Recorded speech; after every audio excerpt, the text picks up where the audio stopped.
Hi, I'm Magnus Hawthorne, and today I'll be answering more of your questions and fan letters. Let's begin.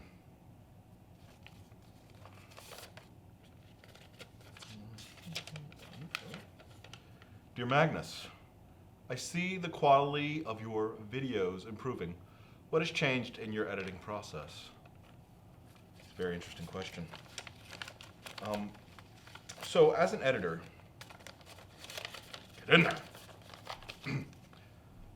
As an editor, I like to really submerge myself into the work. I like to get the script. I like to see the art design. I like to know exactly what I'm doing. When I did a commercial for a macaroni and cheese company, I had to go out and I bought 7 or 8 boxes of their macaroni and cheese just to get a feel for what I was selling.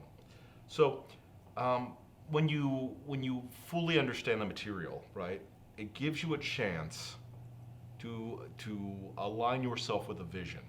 And sometimes the vision you have is much better than the director's vision or the technicians on set, what they were able to provide. So as an editor, you do what you can to try and bring a much more vibrant and dynamic vision to life.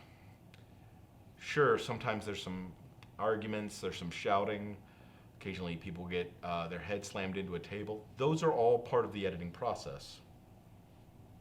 So what has changed is that I've actually been taking boxing classes. Next question. Dear Magnus, I think you're great. Well, doesn't everyone? But my dad says you're a hack. Your dad said that, huh? I can tell you from experience that you don't even need a dad. If your dad thinks he's so great and so awesome, why doesn't he come down here and tell me to my face that I'm a hack? And I'll tell you why. Your dad's just a loser, all right? He'd be thrown out of my table in 5 minutes. He's the kind of guy who'd start asking questions and then try and be macho and be like, you can't talk to me that way. Wouldn't go well for him, I'm gonna tell you that right now. He'd be thoroughly emasculated. Maybe you shouldn't listen to your dad. Because if I'm a hack, then he's a loser. Next question. Always bringing up dads. Dear Magnus, what brand of dice do you use? Well, there's some dice companies out there, ChessX, seems to be pretty standard. There are certain dice, there's actually entire charts online that have been developed that let you know the quality of the dice, the numerical precision of the angles on the dice, and your variability in die rolls due to the cut, angle, density, material of the dice.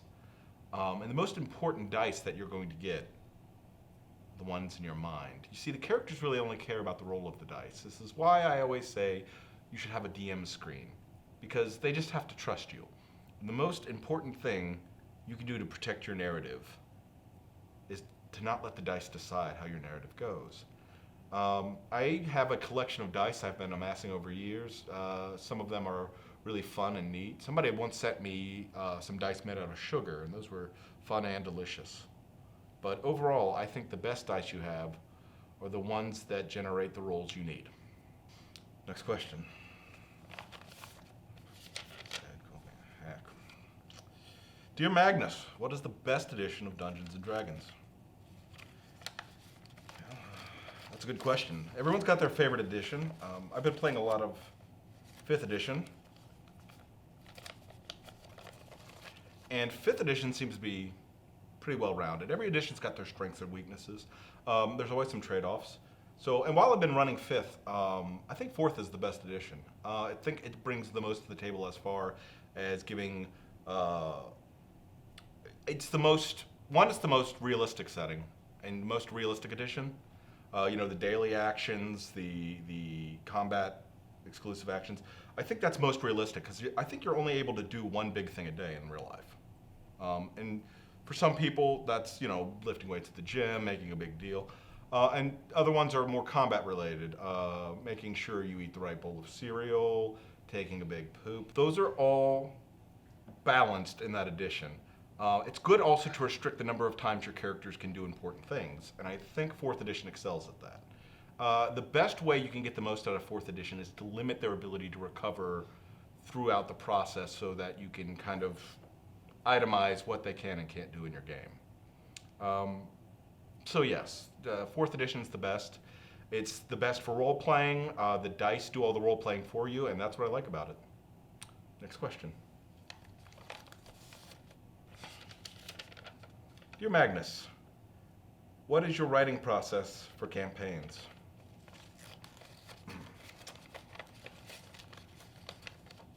Yep, get a little better at that. My writing process for campaigns. I like to approach it as an editor. The narrative is something that you have to secure. And so your narrative can be generated from themes, it can be generated from setting, it can be generated from various power schemes, politics, magic, but what it shouldn't be is character driven. And so when I make a writing process, the first thing I do is decide what the characters will do and how they will think, right? And so I make these concepts, these archetypes that I can use, and then from there I start to flesh out a series of decisions I would like for them to make based on the setting and the various power schemes. So my writing process is more pre-generated in the sense that it's not so much the creativeness, the imaginativeness, or the adventure of the game. It's just making sure that the narrative is secured using the characters as more of a soundboard than anything. Well, I'm Magnus Hawthorne, and this has been Dungeons by Design. I appreciate your time, and I appreciate all your questions and letters to me as a mentor, as an editor, and as a friend. Whew, I hate those little dad.